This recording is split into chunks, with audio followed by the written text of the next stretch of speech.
Hey guys, Shane here from Tank Under Minches with Josh again. Hello again. This time we're doing Eldar.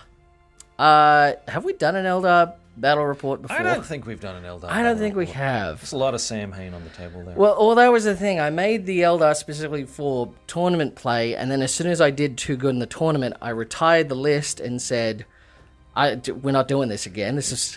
But now they've been nerfed. Not a huge amount. I mean, they're still pretty affordable. Yeah. I mean, prices went up. The way they changed devastating rules, that was been for a while. And they changed how many dice. You only get 6 fate dice instead of 12 now. I mean, that's a pretty heavy change. That's just halved it. It's pretty sizable, but let's be perfectly honest here. This is a 1,500 point list, and you've got 9 tanks on this table, and all of them are good. Well, that was the thing. So I've only got... At the tournament, I had, like less than a year ago, bringing the same amount of points. There was 2 of the Night Spinners. I think I had 2 of the Hornets as well. So my forces drastically changed, and I brought out the little Warp Hunter there. Thought I'd give him a chance. He's not as good as he was the last edition, but, he's still something. So we'll see how the list does. Of course, we got the 3 Falcons, 3... Fire Prisms, so they should be able to do damage. It just depends if it still has enough board control, because they're fast, so they can definitely get everywhere. So it just depends if they can then hold it. The real trick is these tanks are actually fairly fragile when it comes to wounds and toughness. Well, that's it. The heaviest one is T9, and they've all got 3 ups. But yeah, it's generally they're still BS3. They still got Space Marine shooting. They don't have Space Marine toughness, but they're still so accurate and so long range and fast, it might not matter that much. But long range in this edition means less than it used to with the reduced board sizes. Well, that's true. It's a bit overkill, like 60 inches. All right. So you pretty much did you sort of tailor this a bit? Look, I heard the word Eldar, and I might have said, I'm going to have trouble with that. So I wound up taking what I call the Cancer build. That is 3 squads of Wraiths, each of which now has Technomancers for that sweet 5-up Feel No Pain. I've got 3 squads of Heavy Destroyers, one of which has a Destroyer Lord attached to it. Yep. This is an Awakened Dynasty, so the Destroyer Lord does have an aura of +1 to hit. So these lovely, lovely Heavy Destroyers are hitting on 2s and winning on 3s. The Wraiths themselves, one of the Wraiths, the Fast Squad over there, has the Deep Strike capacity brought on by the Veil of Darkness. And the Middle Grey Squad, carefully camouflage painted, don't worry about it, has been brought along with Stealth, so they're -1 to be hit. Cool. Well, this will be hard because, Wraiths are notoriously hard to remove, and they got big squads. There's no, sort of core in this. There's no warriors or anything, is there? Nope. I mean, with the recent changes, warriors just don't stack up anymore. No, it wasn't like before where you had the big blob, and I just could not shift that, no. Even, playing with guard and... everything else, just wouldn't, they wouldn't go away. They just outstayed their welcome. Yep. So we'll have to try that again. See if Silver Tide still works in some function, but let's see. We'll go against this. So it's, it's all just big, heavy infantry guys. It's all monsters. Monsters versus tanks is basically what this is. So we'll see how that goes. This will be interesting. Because... I think your army has more board control than mine. Probably, I assume it does. What's the OC of a Wraith? An OC of a Wraith, I think it's 2 at the moment. I'll need to check. That's not bad. It's not bad. Yeah, because I imagine it'd be more than 1. So it's 2 or 3. So yeah, fascinating. All right, well I got whatchamacallit. I deployed first. Let's just see who's gonna go first. Just grab a quick dice. I got a 3. I got a 5. All right, so it's going to be Necrons, turn 1. The mission we're doing is the Vital Ground one, so there's no caps on how many points you get for holding objectives. So this is worth all the money. So, yeah, we'll get turn 1 done and come back to you after that. All right, so we Necron's turn 1. Pretty solid opening. So we're down to Falcon. That one's down to 2 wounds. This one's down to 8 wounds. So, yeah, that's what I sort of thought would happen. They'd take the opening sort of fire. They failed the charges. We had a 12-inch and a 9-inch, was it? 9-inch charge, yeah. So they both failed to go off, but, you know, they managed to get pretty far up the board, and they got pretty good firing lines for the destroyers. So Necron's good place. They haven't got any secondaries yet. But they should be able to next turn. Going to blow up a lot more tanks next turn. No, exactly, because he's got no prisoners, so he's going to want to do some damage. But this turn, well, I'll see what I get in the cards. Depends if I'm going to quickly flat everything out, just spread, or if we're going to try and deal some damage back. So, but yeah, pretty good opening for the Necrons. Yeah, would you? I'd say concur? I'm a little disappointed by some of the heavy destroyer shooting. A surprising number of 1s on the hit rolls, but I was hoping to kill at least 2 of the Falcons. But I'll take what I can get. I mean, at this they're stage. effectively dead. Mm-hmm.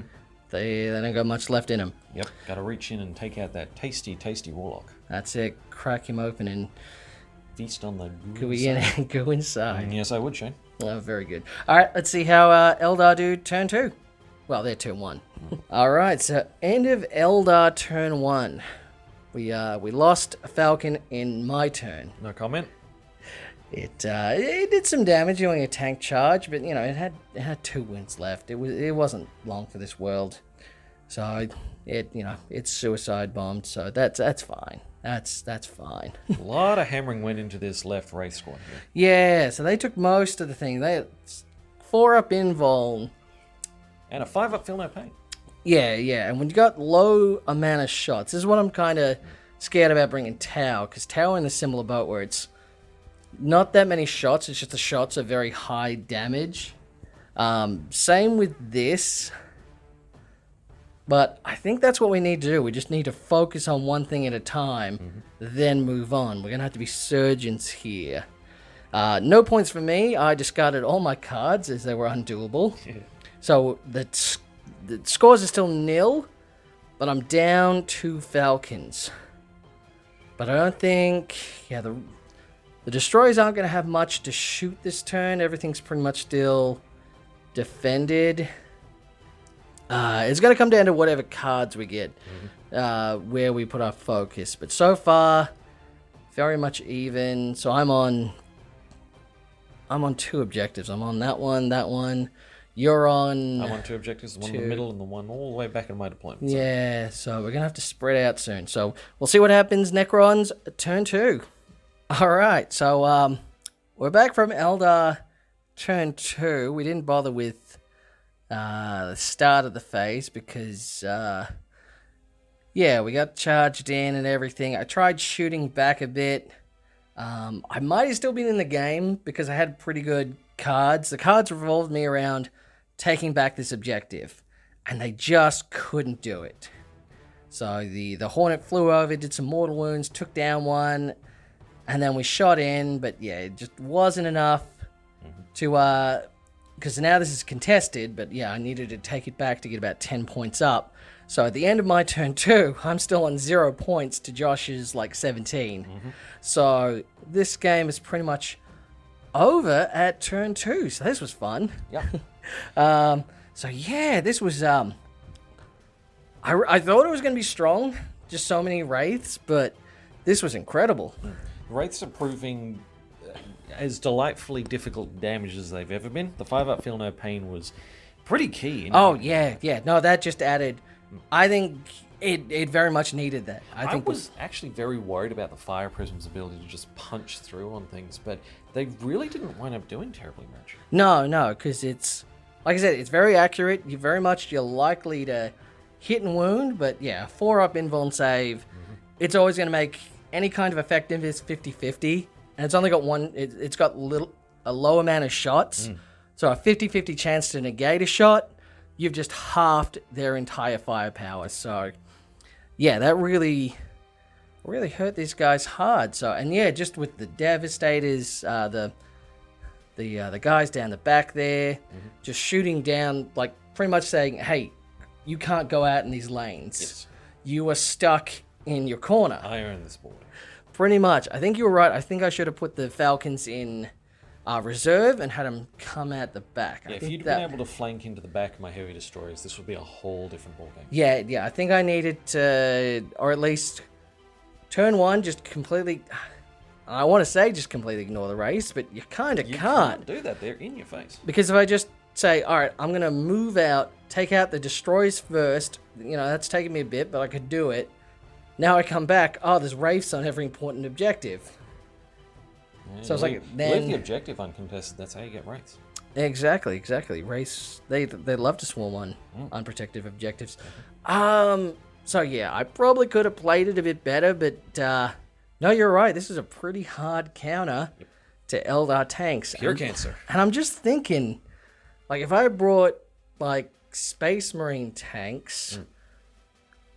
Like a Vindicator versus Wraiths, I think that would have been... That would have done something. The blast would have added a lot, and the fact that you're just dealing that many attacks with that high strength and that much damage. Yeah. And on top of that, the Land Raider, which is remarkably heavy armor, very difficult to damage. You could have, in that case, basically ignored the Wraiths. I think Space Marines would have had a bit better time with this. Because it is the Necron. Necrons are, they're slow most of the times, but you've taken like all the fast Necron stuff. Oh yes. Aside from the Tombstalkers, but the Tombstalkers would have fallen apart like paper. So yeah, no, I think is this a medal list? Just Wraiths and Destroyers? I don't think I've seen it online anywhere. Because if you go and destroy a cult, you wouldn't bring the Wraiths. You'd bring the other. Those guys with the big swords. Yeah, either the Ophidians or the Scorpex. And conversely, you could go into this as a Canoptic list, but you wouldn't really bother with the Destroyers. No, it seems like you're bringing the best of two worlds. Yeah. Like bringing either those lists that tries to get you to focus on making sure you keep all your synergies. So Destroyer list, don't bring Wraiths, and the Canoptic, don't bring Destroyers. So you said no. Yeah, the Awakened Dynasty, I will take every unit that I can and give them all +1 to hit. And that's the thing, that's not even... That was their base one. They didn't get that in the Codex. That's just... No, that's the original. Yeah. I think that's still the best one to take. It's really a good detachment. Yeah. I mean, I think the Battle Host is going to be the... Oh, I am terrified. That's going to be... the Eldar are going to get. Yeah, what they're going to get to one-up the Battle Focus one. But... yeah, but we have pretty clear victory for Necrons here. Yes. So that's pretty interesting considering, and like you said, you could have taken the Void Dragon, which is your biggest vehicle killer, and they didn't even need him. Nope. I was just saying it's like, I think the Void Dragon, that would have been a big target. You can't really hide him, and he's a bit slower than the other stuff. Yeah, that would I think have the been Void a great Dragon target for the Fire Prisms. Yeah, I think the Void Dragon probably was a mistake. This was a pretty perfect list because you had your long range shooting, which was just so devastating, and your close up units, which are just impossible to take out. That's a really incredibly good combo for Necrons. So. Yeah, like I said, Eldar been put in their place, so that's good. That's good. So we know that they're beatable, and they're not invincible as they used to be. But that's it for this one. We'll try and have something else coming at you soon. But this was very informative. We learned a lot from this game, and we'll see you soon. Bye.